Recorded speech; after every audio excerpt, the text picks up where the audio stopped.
김효은의 두뇌 교육을 시작하겠습니다. 오늘의 주제는 콘텐츠를 집어넣는 영재 교육이 아니라 그릇을 키우는 교육이어야 한다입니다. 첫 번째 질문입니다. 콘텐츠를 집어넣는 식의 영재 교육이 아이의 뇌를 혹사시킨다입니다. 한 방송국에서 48개월 언어 영재 K군을 자문한 적이 있는데 그 아이는 중국어 능력 시험에 최연소로 합격했고 3개월 만에 2급 시험을 준비하고 있었습니다. 27개월 무렵 숫자 공부를 중국어로 하면서 관심을 갖게 되었다고 하는데 중국어 발음이 재미있어 천자문도 같이 공부하게 된 것입니다. 내가 만났을 당시 K군은 영어뿐만 아니라 중국어, 러시아어, 스페인어까지 스스로 익히고 있었고 심지어 틀린 점자까지 알아낼 정도로 언어 능력이 뛰어났습니다. K군의 언어 능력은 뛰어난 기억력에서 비롯되었습니다.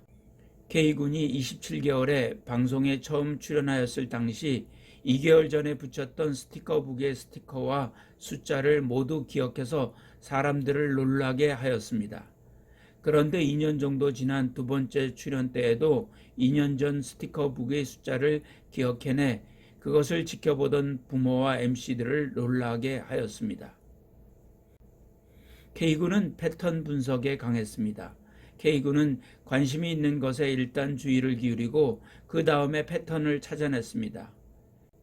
K군은 일반인에게는 규칙이 없는 것처럼 보이는 언어 속에서도 패턴을 찾아냈습니다.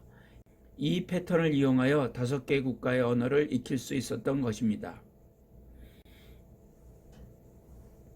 그렇지만 4차 산업혁명의 시대에는 얼마나 많은 걸 알고 있느냐, 몇 개 국어를 알고 있느냐 같은 지식을 모으는 것은 인공지능에 의해 대체될 수 있으므로 이제는 지식을 필요에 의해서 활용하는 능력을 가져야 영재가 될 수 있습니다. 여러 나라의 문자를 읽는 것이 중요한 것이 아니라 언어를 활용하여 문제를 해결하고 창의력을 발휘하는 것이 더 중요해졌습니다. 따라서 콘텐츠를 머리에 집어넣는 식의 영재교육은 아이를 혹사시킬 수 있습니다. 실제로 많은 영재들이 자신의 유년 시절이 철저하게 혹사당했다고 생각합니다. 지나친 재능 교육이 아이의 즐거움을 빼앗아가는 경우가 많습니다. 특히 악기 연주의 경우 서너 살에 연주를 시작하였다가 제대로 쉬지도 못하고 개인 교습에 시달리는 일이 벌어지기도 합니다. 부모는 아이가 무언가에 흥미를 보이면 곧바로 교습을 시작하는 경우가 많습니다. 특히 아이가 영재로 생각되는 경우 부모는 풍성한 삶을 선물하려고 재촉하는 경우가 많은데 그것이 아이의 삶을 공허하게 만들 수 있습니다. 모차르트는 아빠의 욕심 때문에 비싼 임대료를 내야 하는 부담스러운 무대에서 연주하다가 건강이 나빠졌습니다. 서너 살 때부터 음악에 타고난 재능을 보였던 이 천재는 결국 35살이란 한창 나이에 요절했습니다. 아이의 영재성을 가장 먼저 알아차리는 사람은 부모입니다. 영재 부모는 자신이 아주 어릴 때부터 또래보다 지능 발달이 빠른 것을 느낍니다. 예를 들어 3살짜리 아이가 슈퍼마켓에서 온갖 질문을 쉬지 않고 하며 지칠 줄 모르고 장난을 해대 아이를 키우는데 여간 힘든 게 아닙니다. 하지만 부모는 이를 통해 아이가 특별하다는 것을 알게 됩니다. 더구나 영재들은 일정한 속도로 발달하지 않습니다. 어느 날 재능이 훌쩍 자라다가 또 한동안은 지체되며 들쑥날쑥 불규칙합니다. 그래서 부모는 더욱 조급해지는 것입니다. 또한 어린 영재들은 팀을 이해하지 못합니다. 아군과 적군을 이해하지 못하기 때문에 경쟁심을 발휘할 준비가 되어 있지 않습니다. 어릴 때 아이를 재촉하고 경쟁심을 통하여 재능을 향상시키려는 부모의 노력은 허사가 되기 쉽습니다. 평범한 아이는 물론 영재성을 지닌 아이라도 발달 단계에 맞는 교육을 해야 자신의 재능을 발휘할 수 있습니다. 영재성이 있는 아이라고 조급한 마음에 콘텐츠를 무조건 집어넣다가 오히려 아이 두뇌는 혹사당하고 불균형적인 발달을 초래할 수 있는 것이죠.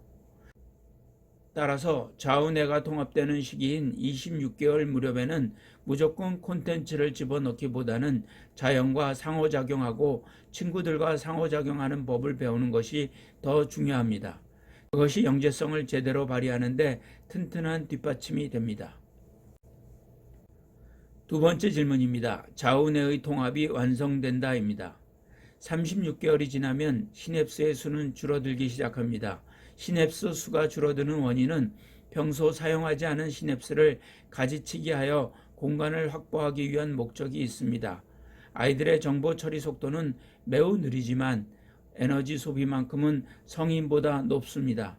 주 에너지인 포도당 소비는 급격하게 증가해서 48개월에는 성인 소모량의 2배에 달합니다. 그 이후에 사춘기가 될 때까지 점차 감소합니다. 37에서 48개월의 뇌에는 전환기가 찾아옵니다.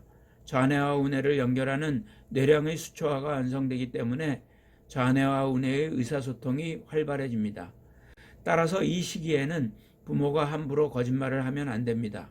부모가 거짓말을 하면 부모의 말은 좌뇌가 듣고 부모의 표정은 우뇌가 보기 때문에 좌뇌가 들은 부모의 말과 우뇌가 본 부모의 표정이 일치하지 않으면 부모가 거짓말을 하는 것을 알기 때문입니다.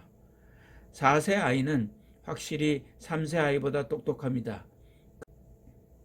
그들은 자신의 지각을 인식하고 물체의 외양과 실체가 꼭 같아야 될 이유가 없다는 것도 깨닫습니다.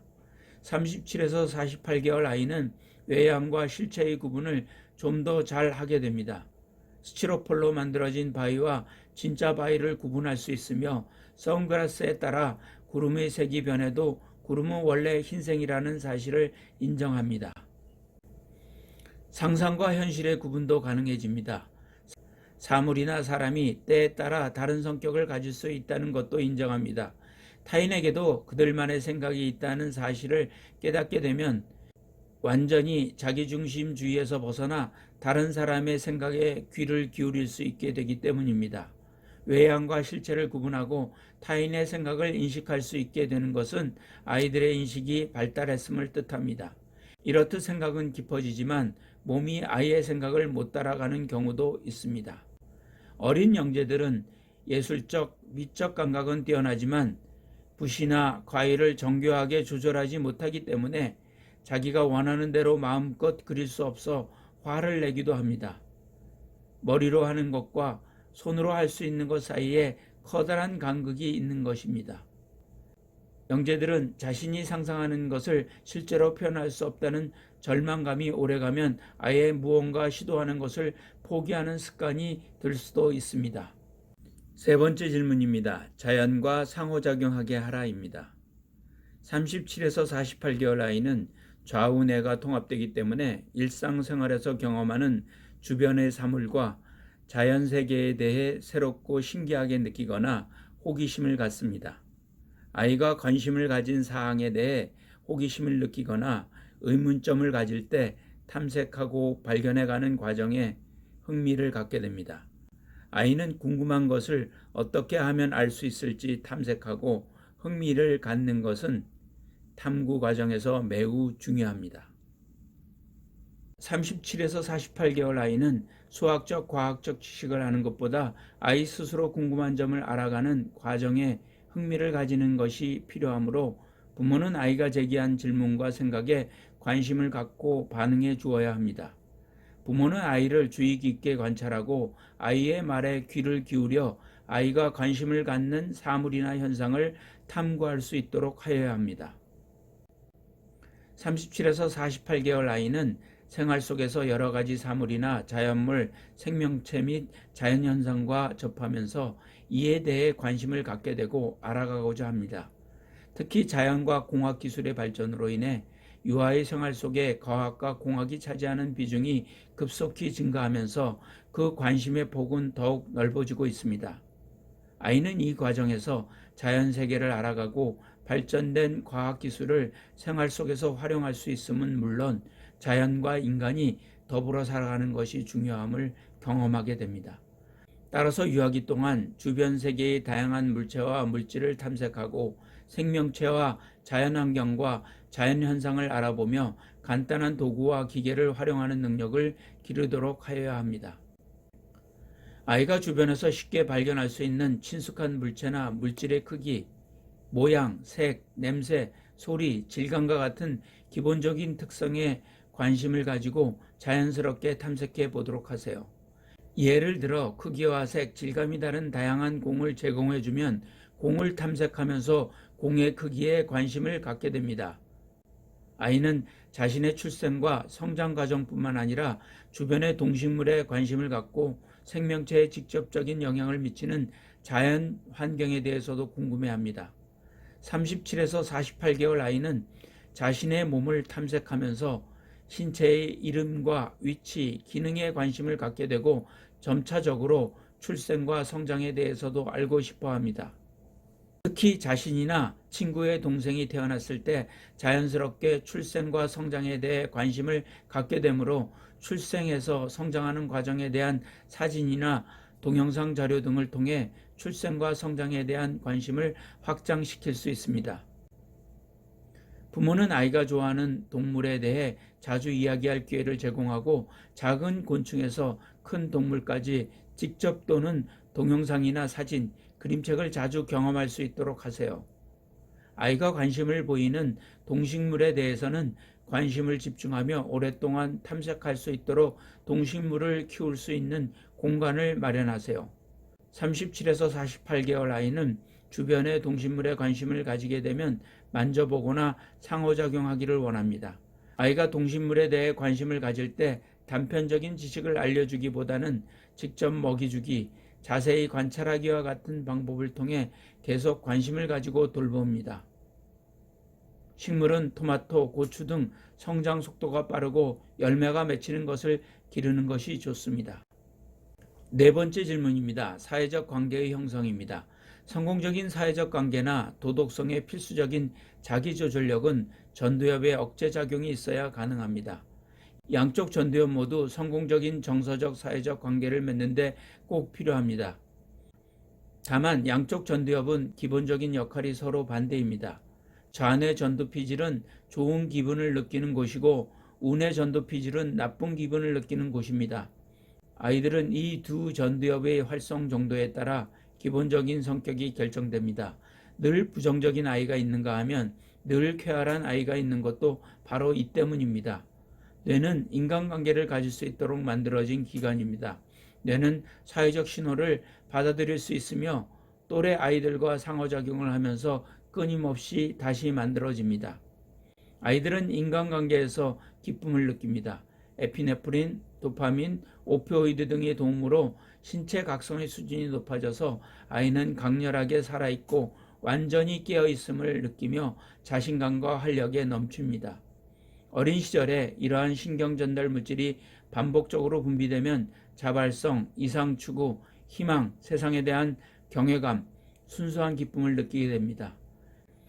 그렇게 되어야 아이는 꿈을 실현하기 위해 노력하고 개인적 이익뿐 아니라 보다 의미 있는 무언가를 추구하며 세상에 기여하는 데에서 만족과 자긍심을 얻을 것입니다. 따라서 아이가 행복하려면 개인의 사적인 관심사도 중요하지만 다른 사람을 위해 주의와 열정을 쏟는 것도 필요합니다. 아이의 뇌는 자아와 타자가 통합함으로써 의미와 행복을 발견합니다. 이것은 뇌가 사람들 간의 통합에 적합하게 만들어졌다는 것을 의미합니다. 아이들은 서로의 차이를 존중하면서 또래 아이들 사이의 연결을 형성하고 가꿔야 합니다. 자아와 타자의 통합에 가장 중요한 역할을 하는 것이 거울 유론입니다. 거울 유론은 주변 세상에서 보는 것을 바탕으로 다른 아이들이 하는 행동의 의도뿐만 아니라 그들의 감정 상태도 반영합니다. 아이들은 또래 아이들의 행동을 따라할 뿐 아니라 감정까지도 따라합니다. 거울 유론 때문에 어떤 행동이 이어질지 알 뿐 아니라 그 행동 속에 스며있는 감정까지 같이 느낍니다. 거울 유론 덕분에 또래 아이의 행동, 의도, 감정까지 스펀지처럼 흡수할 수 있습니다. 아이들은 자기에게 중요한 사람들과 시간을 보내면서 의사소통, 경청, 얼굴 표정의 해석, 비언어적 표현의 이해, 공유, 희생 같은 중요한 인간관계 기술을 익힙니다. 또한 자기가 주변 세계에 어떻게 적응하는지, 인간관계가 어떻게 돌아가는지 나름대로 판단하며 앞으로 인간관계를 맺으면서 외롭고 인정받지 못한다는 느낌을 받게 될지, 불안하고 혼란스러울지, 누군가 나를 공감하고 이해하며 안전하게 도와줄지 배우게 됩니다. 인간관계를 만들어가는데 부모와의 관계는 무엇보다 중요합니다. 부모의 보살핌을 받지 못하면 아이의 좌뇌 전두엽의 활동이 줄어든다는 연구 결과가 있습니다. 좌뇌 전두엽은 긍정적인 감정과 사회적 행동에 관여합니다. 따라서 무심한 부모 밑에서 자라는 아이는 좌뇌 전두엽이 활동적이지 않으며 자신과 다른 사람들에 대해 부정적인 감정을 갖습니다. 또한 거부당할지 모른다는 두려움 때문에 부모와 친구를 가까이 하지 않습니다.